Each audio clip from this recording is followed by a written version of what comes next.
గురూజీ, జనరల్‌గానే ఇప్పుడు ఈ సమ్మర్ అంటే మనము రకరకాల యాత్రలు చేయాలి. కొంచెం టైం దొరుకుతుంది కదా అనుకుంటూ ఉంటాము. టెంపుల్స్‌కి వెళ్తాము.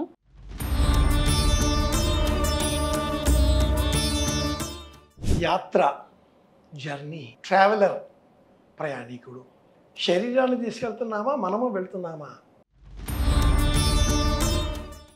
నేను ఆలోచించుకోవడం.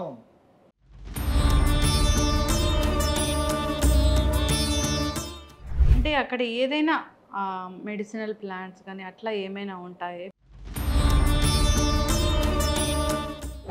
ఎవరూ వెళ్ళలేనటువంటి చోటికి కూడా మీడియా వెళ్తుంది.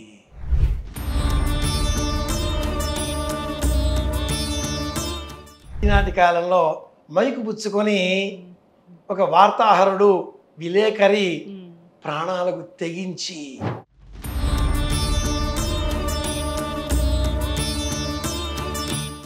ఏ యాత్ర అయినా గురువుగారు, ఏ దేవాలయ సందర్శనకైనా ఖచ్చితంగా నుంచి జుత్తు వరకు లాగితే నొప్పి కలుగుతుంది, నొప్పి అయ్యింది అని మనకు చెప్పేది.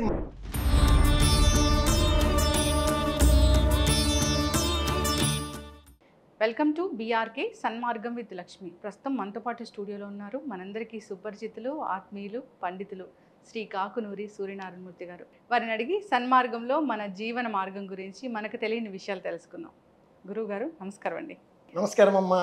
గురూజీ, జనరల్‌గానే ఇప్పుడు ఈ సమ్మర్ అంటే మనము రకరకాల యాత్రలు చేయాలి. కొంచెం టైం దొరుకుతుంది కదా అనుకుంటూ ఉంటాము. టెంపుల్స్‌కి వెళ్తాము. అట్లాగే రకరకాల యాత్రలు, మానసరోవర యాత్ర, కైలాసగిరి దర్శనం ఇలా చేస్తూ ఉంటారు. కైలాస పర్వతం అంటే ఏంటి? అది ఎక్కడుంది? ఎందుకు మనం దర్శనం చేసుకోవాలి? ఇప్పుడు వెళ్ళాలనుకునే వాళ్ళకి మీరు ఇచ్చే సూచనలు, సలహాలు అంటే ఏంటి? యాత్ర, జర్నీ, ట్రావెలర్, ప్రయాణికుడు. శరీరాన్ని తీసుకెళ్తున్నామా, మనము వెళ్తున్నామా? రెండు వేరే వేరే. శరీరం వెళితే ఎన్ని యాత్రలు చేసినా వృధా. నేను అనే మనస్సు కూడా వెళితే ఆ యాత్ర ఫలవంతం అవుతుంది. నాలో నేను ఆలోచించుకోవడం, ఉన్న స్థితి నుంచి ఉన్నత స్థానానికి ఎదిగే ప్రయత్నం, ఇది ఒక యాత్ర, ఎ జర్నీ ఇన్సైడ్. ఎక్స్టర్నల్గా కొంత సపోర్ట్ మనకు కావాలి అనుకున్నప్పుడు ఎక్కడైతే మానవాతీతమైనటువంటి శక్తులు కేంద్రీకరింపబడతాయో, 5 మేజర్ ఎలిమెంట్స్, నీరు, నిప్పు, గాలి, వాయువు, ఆకాశం, పృథివీ, ఈ మేజర్ ఎలిమెంట్స్ ఎక్కడైతే ఒక్క దగ్గరగా చేరతాయో మనకు అర్థం కాని అద్భుతమైనది అని ఏదైతే మన మనసుకు తోస్తుందో అక్కడికి మనం వెళ్ళిపోతూ ఉంటాం. అది ప్రయాణం, యాత్ర.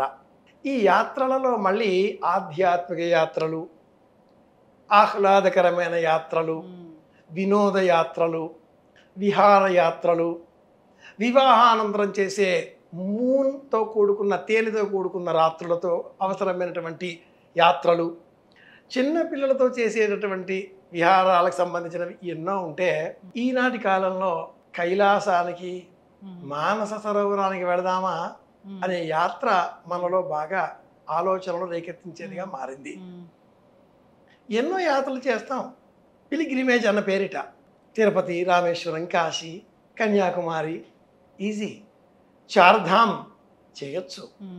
లేదు ఇంకేమైనా యాత్రలు, అష్టాదశ శక్తిపీఠాలు, 12 జ్యోతిర్లింగాలు, ఇవన్నీ ఒక స్థాయి. ఈ యాత్రలన్నింటికీ మించిన పై స్థాయి చిట్ట చివరి ప్రయాణం, చాలా గొప్పనైన ప్రయాణం, అది కైలాస ప్రయాణం. ఎందుకు ఇలా ఇంత ప్రత్యేకం? కైలాస పర్వతం 4890 అడుగుల ఎత్తు మాత్రమే సుమారుగా. దీనికి మించింది ఎవరెస్ట్, 8850 అడుగుల ఎత్తు.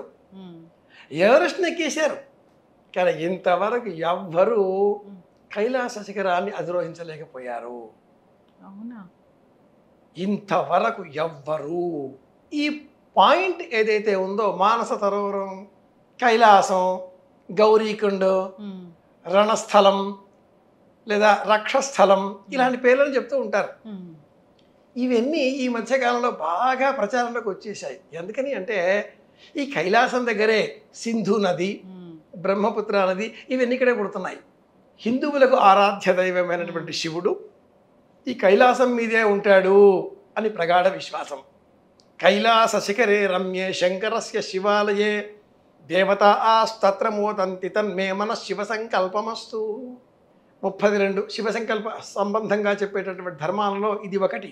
అక్కడ ఆ స్వామి దిక్కులే వస్త్రములుగా ధరించి విశాల విశ్వాన్ని తనలో లీనం చేసేంత తీవ్రమైనటువంటి మనోబలంతో 3వ నేత్రంగా అగ్నిహోత్రాన్ని ధరించి విహారం చేస్తూ ఉంటాడు, విలయతాండవం చేస్తూ ఉంటాడు అనే విశ్వాసం. బౌద్ధం, జైనం అనేక మతాలకు ఈ కైలాసం మానస సరోవరం ఒక పాయింట్. బౌద్ధ ధర్మాన్ని అనుసరించి మాయాదేవి ఈ సరస్సులో స్నానం చేసిన తర్వాత గర్భం ధరించింది. శాక్య వంశానికి శుద్ధోధనుడి కుమారుడికి ఆ సిద్ధార్థుడు అలియాస్ గౌతమ బుద్ధుడు జన్మించే కారణం ఈ నది లేక ఈ సరస్సు అనే విశ్వాసం బౌద్ధులకు కూడా ఉంది. కాబట్టి ఇంత పవిత్రమైన మానస సరోవరాన్ని విడడం అంత సాధ్యమైన పని కాదు. ఎందుకని ఈనాటి కాలానికి సంబంధించి భారతదేశం, నేపాల్, టిబెట్, చైనా 4 దేశాల మధ్యలో ఉన్నటువంటి క్షేత్రం ఇది. టిబెట్లో ఉంది కానీ చైనా ద్వారా వెళ్ళాలి అంటే మనకు వీసా కావాలి, విదేశాల పర్మిషన్లు కావాలి, లేదా టిబెట్కు వెళ్ళాలి, వాళ్ళు మా వీసా ఏది అంటారుగా. కనుక 2 అక్కడ ఉష్ణోగ్రతలు -15, -5 స్నానం చేసే అవకాశం కూడా ఉండదు, ఆక్సిజన్ లెవెల్స్ పడిపోతాయి. ఈ నేపథ్యంలో అత్యంత కఠినమైన, క్లిష్టమైన, అసాధ్యమైన, దురితర సాధ్యమైన యాత్ర కైలాస సరోవర యాత్ర. ఒక 40-50 ఏళ్ల క్రింద పోయేవాళ్ళు, 1000 సంవత్సరాలుగా కూడా పోయేవాళ్ళు. పురాణాలు చెబుతాయి. శ్రీరామాయణంలో వాల్మీకి మహర్షి రాసినటువంటి శ్రీరామాయణంలో కూడా విశ్వామిత్రుడు రాముడికి మానస సరోవరం గురించి వర్ణిస్తాడు. ఈ నేపథ్యంలో ఏమిటి ఇంత అంటే ఆనాటి కాలంలో ఒక్కసారి మానస సరోవరానికి బయలుదేరి వెళ్ళాడా ఇక మళ్ళీ వచ్చే పని లేదు, ఓ సంవత్సరమో 2 ఏళ్ళలో వెళ్ళిపోయాడు అన్నట్టుగా ఉండే కాలం అది. ఈనాడు కాస్త సాధ్యమైంది కాబట్టి అందరూ వెళదామా అని ఆలోచిస్తున్నారు. పోయిన చోటికే మళ్ళీ వెళ్ళడం ఎందుకు, కొత్తదనం కోరుకుంటాంగా మనం. తిరుపతి, రామేశ్వరం ఇవన్నీ చూసేసాం. మన మనసు ఎలాంటిది అంటే ఎప్పుడు మార్పు కోరుకుంటూ ఉంటుంది. మార్పు ఇన్విటబుల్, సహజం, నిరంతరం. Change is inevitable. ఈ మార్పు వచ్చే ముందు కాస్త మనం ఆలోచన చేస్తాం, ఘర్షణ జరుగుతుంది, వ్యతిరేకిస్తాం, తర్వాత అనుసరిస్తాం, ఆమోదిస్తాం, అంగీకరిస్తాం, అలవాటు పడిపోతాం కొత్త మార్పు కోసం. అలాగే రామేశ్వరం, కాశీ, అయోధ్య, తిరుపతి, కన్యాకుమారి దేశమంతా తిరిగేశాక అష్టాదశ శక్తి పీఠాలు అయిపోయాయిగా, 108 దివ్యక్షేత్రాలు చూసేసామండి, ఇంకేమైనా ఉంది. అందుకని కైలాసం అక్కడ ఉంది అని. కైలాసగిరి అంటే చేరుకోవడం చాలా కష్టమా? కష్టమా అంటే తల్లి, ఇప్పుడు మనం హైదరాబాద్ నుంచే పాయింట్గా తీసుకుందాం. 4000 కిలోమీటర్ల ప్రయాణం. ఇందులో 3 దేశాలకు సంబంధం. అలాగే ఈ దేశానికి సంబంధించి ఆధునిక యాత్ర సదుపాయాలు ఉన్నాయి కాబట్టి ఫ్లైట్స్ ఉంటాయి, హెలికాప్టర్లు ఉంటాయి, లాసా వరకు వెళ్ళగలుగుతాం, లేదా ఉత్తరాఖండ్ నుంచి తోవలున్నాయి. కానీ ఆ దేశాల చివర వెళ్ళేసరికి, టిబెట్ పీఠభూమికి వెళ్ళేసరికి -డిగ్రీల టెంపరేచర్, 5, 10, 15, 5 కిలోమీటర్ల కంటే మించి మనం ప్రయాణం చేయలేము. ఈ టైంలో కూడా, సమ్మర్లో కూడా. అక్కడ సమ్మర్ వేరు, ఇక్కడ సమ్మర్ వేరు. అక్కడ సమ్మర్ అంటే జూలై నుంచి ఆగస్టు వరకు సమ్మర్. అక్కడ సమ్మర్లో ఉండే టెంపరేచరు 5 డిగ్రీలు. అక్కడ వింటర్లో ఉండే టెంపరేచరు -15. అక్కడ రెయినీ సీజన్లో ఉండే టెంపరేచరు -10. కాబట్టి 5 డిగ్రీల టెంపరేచర్ ఉన్న దానినే మనం అక్కడ వేసవి అనుకుని మనం వెళ్ళాలి. అలాగే సముద్ర మట్టానికి 3000 కిలోమీటర్ల 3000 మీటర్ల ఎత్తున ఉన్న స్థలం కాబట్టి మనం ఎత్తుకు పోయే కొద్దీ ఆక్సిజన్ లెవెల్స్ తక్కువగా అందుతాయి. శిరస్సుకి ఆక్సిజన్ అందదు. శరీరం కదలదు. మన శరీరమే మనకు బరువైపోతుంది. 2 కిలోల మించి మనం పోయలేం. 2 అడుగులు వేసామా అని సంతోషపడిపోతాం, కానీ 1 అడుగు పడుతుంది. ఒక్కరోజు 4 కిలోమీటర్ల కంటే మించి ప్రయాణం చేయలేదు ఎవరు కూడా. అలాగే ఇప్పుడు కొత్తగా ఏర్పడిన సాధనాల కారణంగా ఒక 70% దాకా సిమెంట్ రోడ్లు పడిపోయాయి. అయినా కూడా లోయలు, కొండలు, మిట్టలు, హఠాత్తుగా మారిపోయే వాతావరణాలు, వర్షాలు, హఠాత్తుగా ఎండ, ఆ క్షణంలో మళ్ళీ వర్షం, విపరీతంగా మారిపోయే సెకనుకి మారిపోయే శీతోష్ణ పరిస్థితులు. ఈ కారణం చేత చార్ధామ్ యాత్ర చేసిన వాళ్ళందరికీ చేసేద్దామలే అనుకుంటారు. అమర్నాథ్ పోయొచ్చాంగా, మంచులింగం చూసేసాంగా, ఇది కూడా కాదు. చాలా తేడా ఉంది. ఈ చైనా భాషలో కైలాస పర్వతాన్ని వాళ్ళు పిలుచుకోవడం అజేయం అన్న పేరుతో పిలుస్తారు. అజేయం, చాలా కష్టం పోవడం. ఈ కారణం చేత ప్రభుత్వం కొన్ని నియమాలు ఏర్పాటు చేసింది. 70 సంవత్సరాలు దాటిన వాళ్ళని యాత్రకి అనుమతించరు.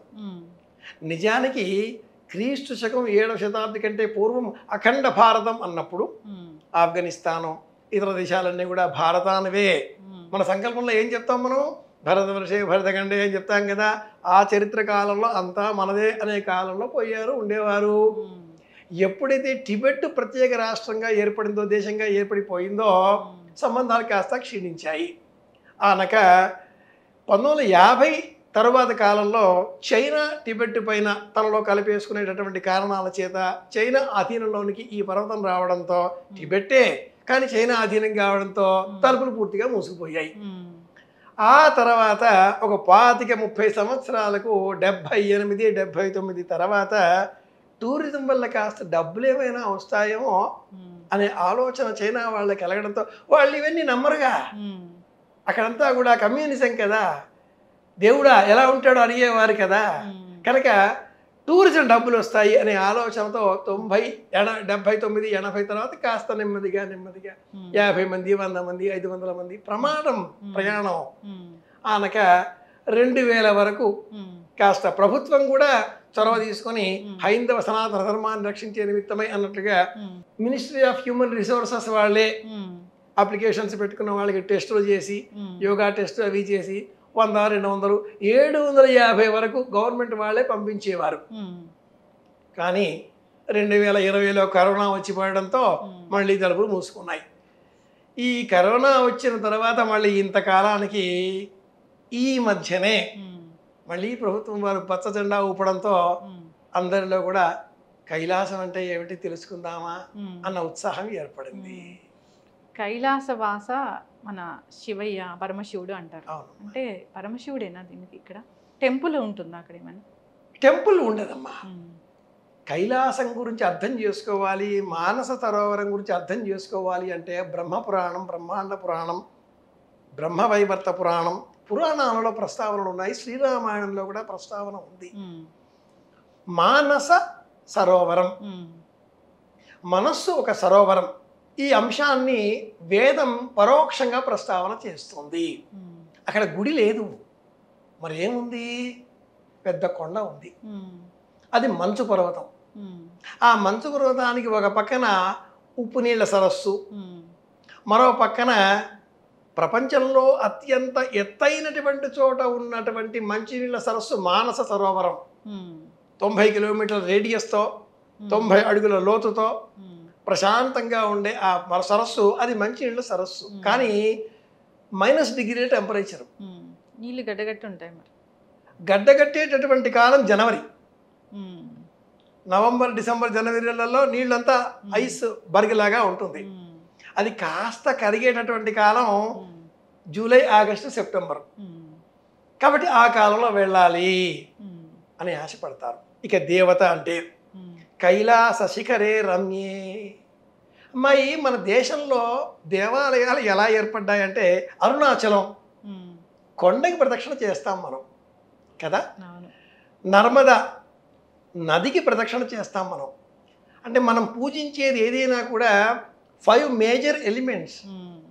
గణపతిని పూజిస్తున్నామంటే అర్థం విగ్రహం, అది నిజంగా పూజించేది గరిక. వెంకటేశ్వర స్వామి వారిని పూజిస్తున్నామంటే విగ్రహం, నిజంగా పూజించేది చింత చెట్టు. శివుడిని పూజిస్తున్నామంటే అర్థం శివుడు విగ్రహం కాదు, లింగం కాదు, మారేడు చెట్టు. దేవతలకు సంబంధించి దత్తాత్రేయుడు మేడి చెట్టు, పార్వతీదేవి వేప చెట్టు. దేవతలని మనం నేచర్గా చూడాలి. ఆ నేచర్ మన స్వభావం. అంటే సమస్త దేవతలకు ఈ దేహమే ఆలవాలం. దేహో దేవాలయ ప్రోక్తో జీవో దేవ సనాతన. ఈ జ్ఞానం కలగాలి అంటే ముందు అజ్ఞానం తొలగించుకోవడం కోసం గుళ్ళెంబడి పరిగెత్తాలి. అది గురువు గారు టాపిక్ వేరేదైనా ఒకటి అడగాలనిపించింది. ఇప్పుడు వెంకటేశ్వర స్వామి అంటే చింత చెట్ట? ఆబ్వియస్లీ. ఎందుకంటే తొండమానుడికి ఆ స్వామి చింత చెట్టు కింద దర్శనం ఇచ్చాడు.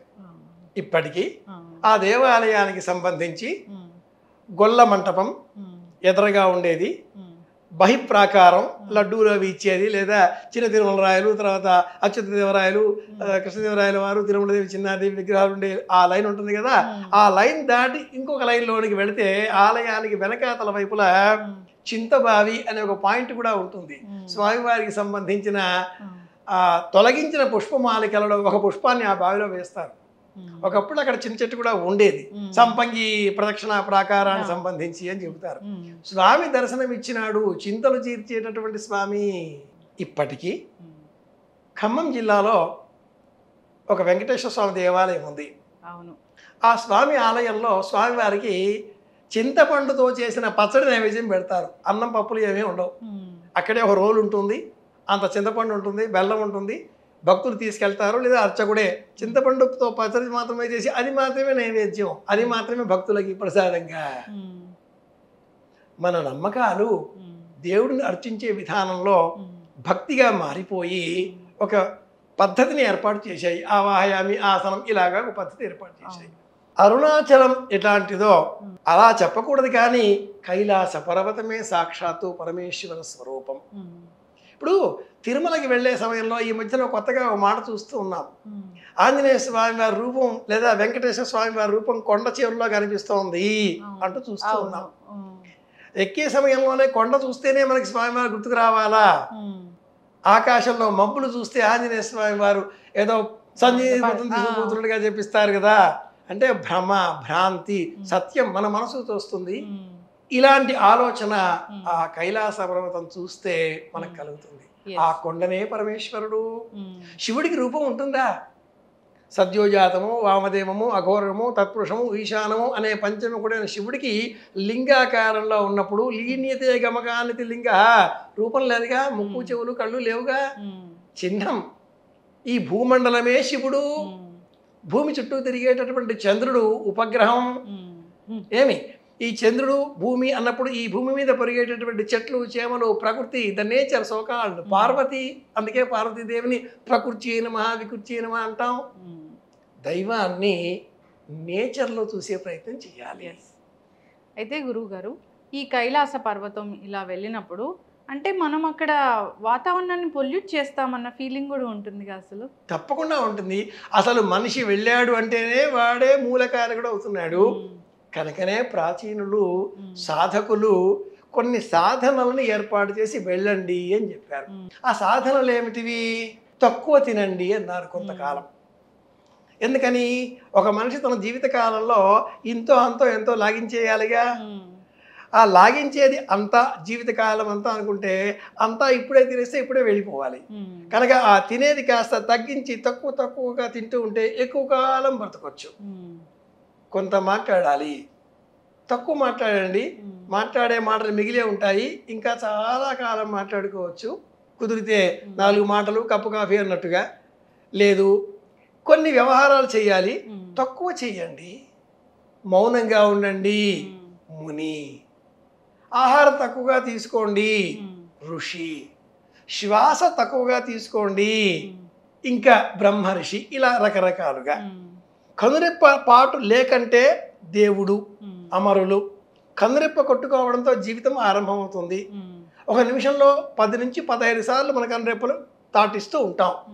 ఇది ఆ తాటించకుండా కన్నులు మూసుకొని ఉంటే ఎక్కువ కాలం బతకొచ్చు. ఈ నేపథ్యంలో కైలాసానికి వెళ్ళాలి అనే ఆలోచన వెళ్ళే కలవాళ్ళంతా కూడా సాధనలు చెయ్యాలి. ఏజ్ లిమిట్ ఉంటుందా? తప్పకుండా. ప్రభుత్వ నియమాలను అనుసరించి 70 ఏళ్ళని ఇప్పుడు పెట్టారు. పూర్వం 65 ఉండేది. అంతకంటే పూర్వం ఈ నియమాలు ఏవి ఉండేవి కావు. ఎవరైతే వెళ్ళాలి అనేటటువంటి సాధన కలవాళ్ళు ఉండేవారో వారే వెళ్ళేటటువంటి వారు. ప్రభుత్వం కూడా ఇంకా ఆధునిక సదుపాయాలు రావడంతో అమ్మాయి తిరుమల మీదకి వెళ్ళాలి, పూర్వం ఒకే దారి, 78 తర్వాత బస్సు ఏర్పడింది. ఇప్పుడు 2 దారులు, శ్రీవారి మెట్ల నుంచి కూడా ఇంకొక దారి. మనం ఎక్కువగా వెళ్ళే కొద్దీ పొల్యూట్ చేస్తాం, సందేహమే లేదు. వెళ్ళేవాళ్ళు భక్తియుక్తితో ప్రశాంతమైన జీవితం గడపాలి లక్ష్యంతో వెళ్ళాలి. కానీ అదేదో పిక్నిక్ స్పాట్ లాగా చేస్తే కొంతకాలం తర్వాత కైలాసయాత్ర కూడా ఊటీ యాత్రలాగా మారిపోతుంది. అవును, చక్కగా చెప్పారు గురువు గారు. అంటే అక్కడ ఎవరైనా ఉంటారా అండ్ ఈ యాత్రికులు కాకుండా అక్కడ ఎవరైనా అసలు ఎవ్వరూ ఉండరు. మునులు, ఋషులు, యోగులు. యోగులు యోగ దృష్టి కలవారికే కనిపిస్తారు. మన దృష్టి ఏమిటి? చర్మచక్షస్సు, మానవ దేహం. కళ్ళు మూసుకుంటే కోరుకుందని చూడగలుగుతాం, కళ్ళు తెరిచి ఉంటే కనిపించేదే చూడగలుగుతాం.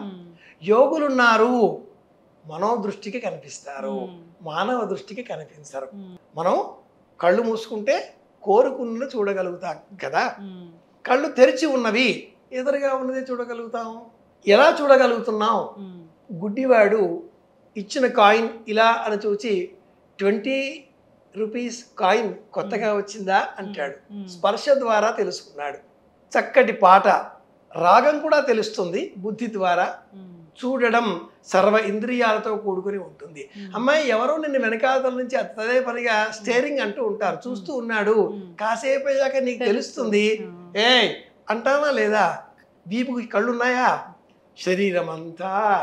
కాబట్టి చూడడం అంటే అర్థం వేరు. యోగులు ఉన్నారు, యోగ దృష్టి కలవారికే కనిపిస్తారు. అంటే అక్కడ ఏదైనా మెడిసినల్ ప్లాంట్స్ కానీ అట్లా ఏమైనా ఉంటాయి? ఇప్పుడు అందరం వెళ్ళలేము, అక్కడ గురించి తెలుసుకోవాలని ఉంటుంది. ఈనాటి కాలంలో ఎవరూ వెళ్ళలేనటువంటి చోటికి కూడా మీడియా వెళ్తుంది, మీ ఛానల్ వెళ్తుంది. మనసు కంటే వేగంగా ఈనాటి కాలంలో మైకు పుచ్చుకొని ఒక వార్తాహరుడు, విలేకరి ప్రాణాలకు తెగించి పరిగెట్టుకు వెళ్ళిపోతున్నాడు. వార్తను సేకరించాలి, జనాలకి అందించాలి అనేటటువంటి కాంక్ష ఈనాటి జర్నలిస్టుల్లో విపరీతం. వాళ్ళు ఆహార, నిద్ర, తిండి అంతా మానేసి మరీ పరిగెత్తుకుపోతున్నారు. మనకంటే ముందే అక్కడ ఉండి అంతా కనుక్కొని మనకు వివరాలు సేకరించి పెడుతున్నారు. కానీ ఎవరు ఒకరు ఉండలేరు. అంతెందుకమ్మా, ఈ స్నానాధికారులు కూడా ఎవరూ చేయలేరు కదా. కానీ వెళ్ళాలి.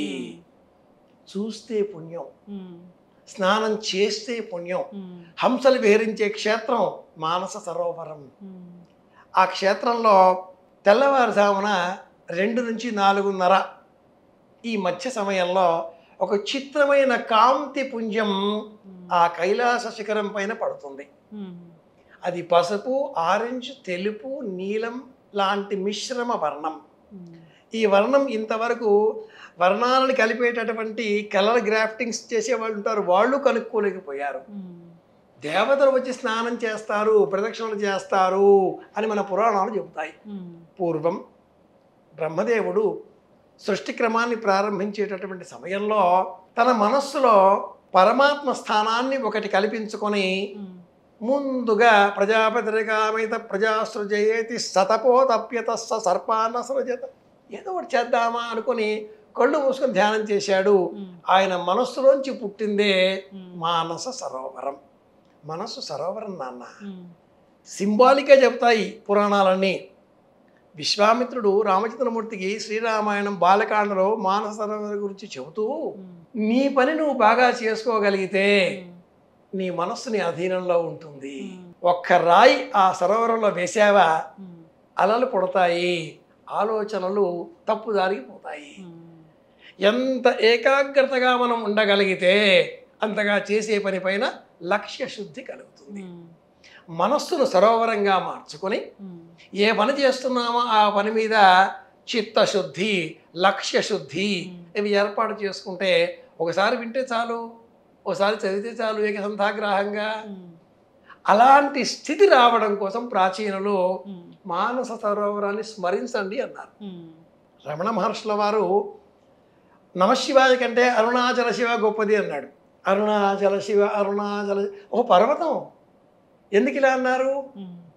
పోనీ మనమంతా నల్లటి గుడ్డలు వేసుకొని సంక్రాంతి ముందర మరో పర్వతానికి వెళుతూ ఉంటాం. తమిళనాడులో నల్లటి వస్త్రాలు కట్టుకుని 40 దీక్షలు చేసి శబరిమలై మలై కొండ వెళుతూ ఉంటారు.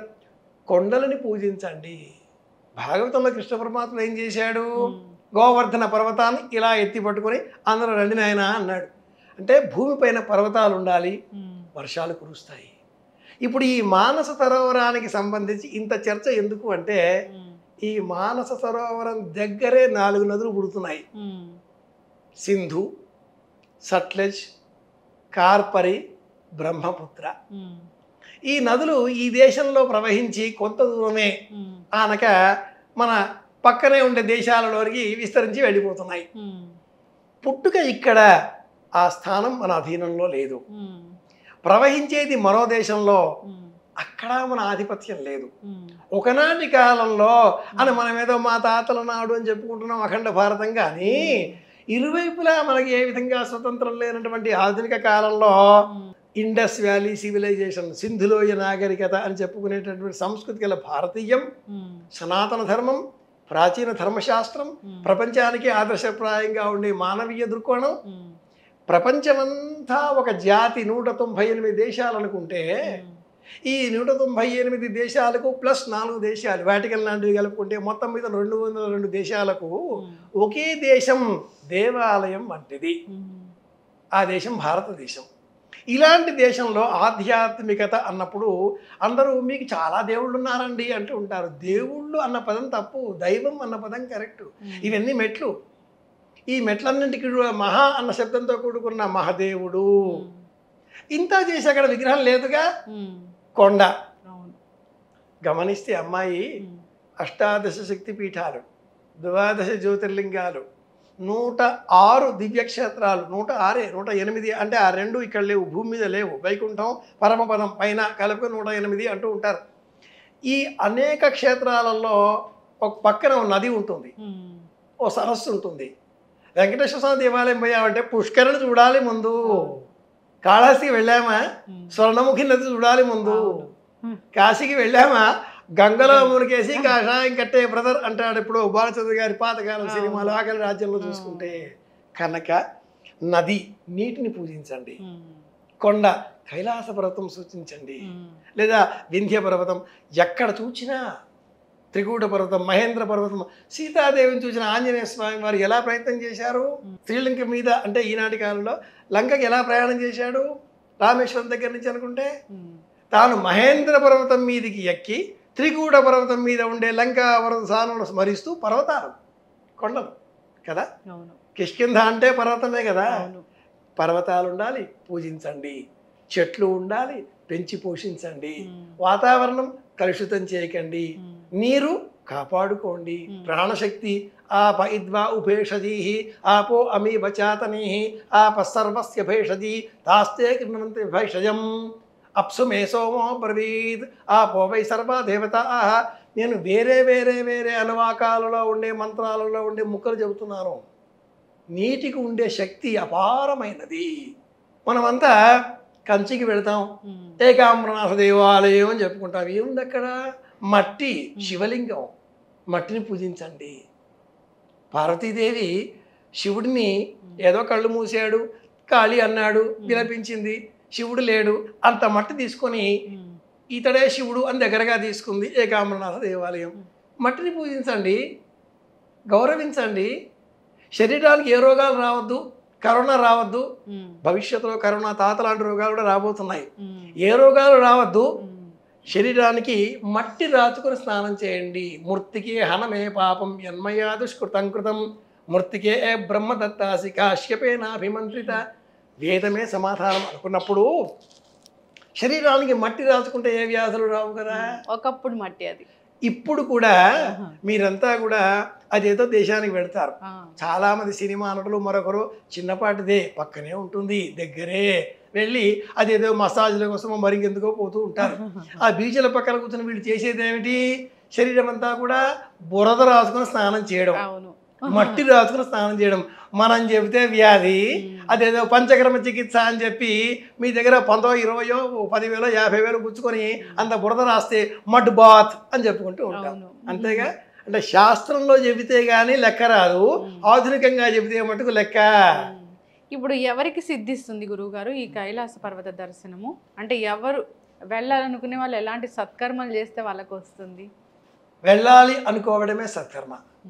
ఇంకెవరినైనా తీసుకుని వెళదాం మనతో పాటు అనుకోవడం రెండవ సత్కర్మ. మహాభారతంలో కూడా ప్రస్తావన వచ్చినప్పుడు ధర్మరాజు ఒక్కడే హిమాలయాలకు వెళ్ళకుండా తన వెంట తమ్ములు ఇల్లాలని పెట్టుకుని వెళ్ళాడు. వెంట ఒక కుక్క కూడా వెళ్ళింది, ధర్మజ స్వరూపమే. ముందుగా ద్రౌపది పడిపోయింది, సహదేవుడు, నకులుడు, అర్జునుడు, భీముడు వరుసగా పడిపోతూ వచ్చారు. చివరిగా మిగిలిన ఆ శ్వానము అంటే జాగిలాన్ని తనతో పాటు రానిమ్మని అడిగాడు ధర్మరాజు అని చెప్తూ ఉంటారు. ఆలయాలు ఒకరు వెళ్ళకూడదు, ఇంకొకరితో వెళ్ళాలి. ఎలాంటి సత్కర్మలు చేస్తే వెళ్ళగలుగుతాం? రామచంద్రమూర్తి తీర్థయాత్రకు వెళ్ళే సమయంలో ఆయన వెళ్ళాడు. ఊరికే కాదు, తండ్రి గారు చెప్పారు కాబట్టి 14 ఏళ్ళు తిరగాలిగా బయట, ఇలాని తీసుకొని వెళ్ళాడు. వెళ్ళే సమయంలో తన వద్ద ఉన్న సమస్తమైన ఆస్తిని మామగారిచ్చిన అతిపెద్ద ఏనుగుతో సహా చిట్ట చివరికి త్రిజటుడు అనే ఒక వ్యక్తి వచ్చి చివరగా మిగిలిపోయాను నేను వరుసలో అంతా ఇచ్చేశాడు రాముడు. శ్రీరామాయణం వాల్మీకి కృతం. ఒక కర్ర చేతికి ఇచ్చి, నాయన ఈ కర్ర ఇలా విసిరయ్యి, ఎంత దూరం ఆ కర్ర వెళ్ళి పడుతుందో వృత్తాకారంగా గిరి గీసుకుని అందులో ఉండే నాకు సంబంధించిన గోవులన్నీ నీకు ఇచ్చేస్తున్నాను, గోదానం. దీని పేరు యాత్రాదానం. శ్రీరామాయణం అయోధ్యకాండ. ఎవరు వెళ్ళగలుగుతారు? దాన బుద్ధి కలవాళ్ళు వెళ్ళగలుగుతారు. ఇతరులు సహాయం చేద్దాం అనే ఆలోచన కలవారు వెళ్ళగలుగుతారు.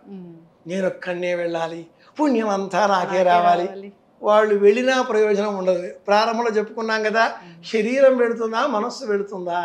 మన వెంట ఒక 10 రూపాయల కాయినో 20 రూపాయల బిళ్ళో కొత్తగా వచ్చేసింది పుచ్చుకొని అన్ని నదుల్లో స్నానాలు చేయించి తీసుకొచ్చి నీకు పుణ్యం వచ్చిందా అంటే ఎలా ఉంటుందో, ఇలా ప్రచారం చేసుకుందామని వెళ్ళే వాళ్ళకి కూడా అంతే. ఈనాటి కాలంలో నిజంగా దేవుడే కనిపిస్తే వరం కోరుకోవడం మానేసి సెల్ఫీ తీసుకునే కాలం వచ్చేసింది కదా. ఇలాంటి నేపథ్యంలో ఎవరు వెళ్తారు? సెల్ఫీ తీసుకుందాం అనే ఆలోచన లేని వాళ్ళు వెళ్తారు. మానసికంగా ప్రశాంతంగా ఉండేటటువంటి వాళ్ళు వెళ్తారు. అమ్మాయి, సాహిత్యంలో మంచి పదం ఉంది. ఈనాటి కాలపు తరం, యువతరం మర్చిపోయిన పదం అది. ఏమిటో చెప్పగలవా? తృప్తి, సాటిస్ఫాక్షన్. అది లేదు. అదేదో పాత సినిమా పెళ్లి పుస్తకం మీ కాలానికి సంబంధించింది అనుకుంటే అందులో ఒక కమేడియన్ నటుడు అంటాడు, తృప్తి అంటూ ఉంటాడు పాపం. అదొక తృప్తి. సహాయం చేస్తే ఓ తృప్తి. ఎప్పుడో క్లాస్మేట్ కనిపిస్తే ఒక ఉద్యోగం ఇచ్చాను అంటే అదొక తృప్తి అంటాడు. ఆ ఉదాహరణని కాదు కానీ 2 మామిడి పళ్ళు తిన్నాం, తృప్తే లేదు. ఇంటికి తీసుకుపోదామా, దాచుకుందామా, లేదా స్టోర్ చేసుకుందామా, లేదా ఇంకేదన్నా, తృప్తి లేదు. జీతం పెరిగింది, 1,50,000 అయింది, తృప్తి లేదు, 2 కావాలి. ఒక కారు ఉంది, ఇంకోటి. తీర్థయాత్రలు కూడా అంతే. అమ్మాయి తిరుపతికి వెళుతున్నారు, ఓసారి వెళ్ళండి చాలు, మళ్ళీ మళ్ళీ ఎందుకు వెళ్తున్నారు? చెప్పుకుందాం అని. ఇప్పుడు ఎలా అయిందంటే, నేను వెళ్ళాను 4 సార్లు దర్శనం చేసుకున్నాను, మీరు వెళ్ళలేదా? ఇది కాలం. దాంతో నేను వెళ్ళాలి ఏదో రకంగా పించింగ్ ఉంటుంది మనకి. అంటే ఇక్కడ పోటీతో వచ్చేదే కానీ సత్యమైనది కాదు. నిజంగా వెళ్ళాలి. దేవుడి అడ్రస్ ప్రపంచంలో చెప్పిన ఏకైక మతం సనాతన మతం, హైందవ ధర్మం. అథో నిష్ట్యాపి తస్యాంతే నాభ్యాము పరితిష్టతి జ్వాలమాలాకులం భాతి విశ్వస్యాయతనం మహత్. మంత్రపుష్పంలో చెప్తూ ఉంటారు. మంత్రం చిలకల్లాగా అందరూ పలికేస్తూ ఉంటారు. అథో నిష్ట్య, నాభి నుంచి 8 అంగుళాలు పైకి, కంఠం నుంచి 8 అంగుళాల కిందికి వేసుకుంటే ఒక అంగుళం ఎక్కడైతే ఓవర్లాప్ అవుతుందో అక్కడ మన గుండె కొట్టుకునేటటువంటి స్థానం ఓ పాయింట్ ఉంటుందో ఆ లోపల ఉన్నటువంటి ఒకనొక తామర వంటి రూపము, ఒక ఆ పైన గోధుమ నూక వంటి ఒక విభాగంతో కూడుకున్న వర్ణన, తల వంచి వాలి ఉన్నటువంటి గింజ, ధాన్యపు గింజ, వడ్ల గింజ అంటాం, పొట్టు అది మాయ, లోన బియ్యం గింజ శరీరం. వడ్ల గింజ వెంట ఉంటే మళ్ళీ పుట్టుక, వడ్ల గింజ వెంట లేకపోతే మళ్ళీ పుట్టుక లేదు. ఈ లోకం మీద అపేక్ష లేకుండా జీవించడమే తృప్తి. తృప్తి కలవాళ్ళు మాత్రమే మానస సరోవరానికి వెళ్ళగలుగుతారు. ఏ యాత్ర అయినా గురువుగారు, ఏ దేవాలయ సందర్శనకైనా ఖచ్చితంగా మన వెంట ఈ వస్తువు తీసుకెళ్ళాలంటే అది ఏమైనా ఉంటుందా? మనస్సు. వస్తువా? తప్పకుండా. అసలు ఈ సృష్టిలో కనిపించనిది మనస్సు. కాలి బొటన వేలు నుంచి జుత్తు వరకు లాగితే నొప్పి కలుగుతుంది, నొప్పి అయ్యింది అని మనకు చెప్పేది మనస్సు. అది వస్తువా? అది శరీరమా? లేకపోతే అది ద్రవమా, గుణమా? మనస్సు గుణం కాదు, కనిపించేది కాదు, కానీ శాసించేది అయి ఉన్నది, ఆలోచించేది అయి ఉన్నది. సమస్తమైనటువంటి భావాలను, దుఃఖము, కోపము, కామము, ఆగ్రహము, ఉద్వేగము, అసహనము, అశాంతి, నిర్వేదము, నిర్లిప్తత, అవ్యాజమైన ప్రేమాభిమానాలు, సమస్తాన్ని ఊహించేది మనస్సు కదా. అలాంటి మనస్సుని మన వెంట పెట్టుకుని వెళ్ళడమే అది యాత్రికుడు చేయవలసిన పని. అలా చెయ్యాలి అంటే శివుడు తప్ప మరో మార్గం లేదు. గమనిస్తే అమ్మాయి విష్ణు ఆలయానికి వెళితే పులిహోరల వాసన వస్తుంది, షండలు కనిపిస్తాయి, ఇక లడ్డూల సంగతి చెప్పనక్కర్లేదు. శివాలయానికి వెళితే ఏముంటుంది? ఏమీ ఉండదు. ఒకవేళ దొరికితే కొబ్బరి వక్క లేదా అరటిపండు, అది కూడా అర్చకుడు ఉంటే. శివాలయంలో నైవేద్యాలు లేవు, ఉపవాసాలే, మనసు సమర్పించడమే. అంత మంచినీళ్ళు పోయండి, ఓ రాయి మీద అన్ని నీళ్లు పోసేయండి, అంత పత్రి వేసేయండి. ఒకానొక సందర్భాన్ని అనుసరించి మర్యాదకరంగా చెప్పుకునే వృత్తాంతమైనప్పుడు రాయల వారికి శివుడిని అర్చించేటటువంటి దీక్ష ఉన్నది. ఆ దీక్షలో నుంచి ఆయన్ని భగ్నం చేసి మాయామోహితమైన జీవితంలో గడపాలి చిన్న భార్య చిన్నమ్మదేవి. శివారాధన చేసేటటువంటి రాయలు మహాశివరాత్రి నాడు మద్యపానం సేవించి మత్తిగిలి నిద్రపోయి అర్ధరాత్రి మనస్సు ప్రేరేపితం కాగా లేచి కూర్చుని అయ్యో శివా అనుకున్నాడు. ఇల్లాలి స్తనాగ్రం కనిపించింది, చేతిలో మల్లెపువ్వులు ఉన్నాయి, కళ్ళు మూసుకున్నాడు, ఓం నమ శివాయ అంటూ వేశాడు, శివుడి పాదాలకు చేరాయి. ఇలాంటి వృత్తాంతాలు కోకొల్లలుగా మనం బసవ పురాణంలో చూడవచ్చు. ఎందుకు చెప్తున్నాం ఇలాంటి ఉదాహరణలన్నీ కూడా అంటే శివుడు నిర్మోహి, ద్వంద్వాతీతంగా ఉండే పరమదైవం. శైవం వైష్ణవం అన్న విషయం మీద కూడా ఈ మధ్యన విపరీతంగా స్వామీజీలు కూడా యుద్ధంలోనికి దిగి కోడి పుంజుల వరకు పోట్లాడుకుంటున్నారు. పోటాపోటీగా నేనంటే నేను అన్నట్లుగా బాహాబాహి కచాకచి ముష్టాముష్టి వింటూ ఉన్నాం. చిన్న ఉదాహరణ చెప్పుకుందాం తల్లి.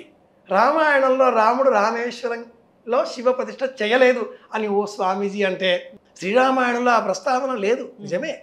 కానీ పూర్వ పురాణం అనేక పురాణాలలో ఉంది.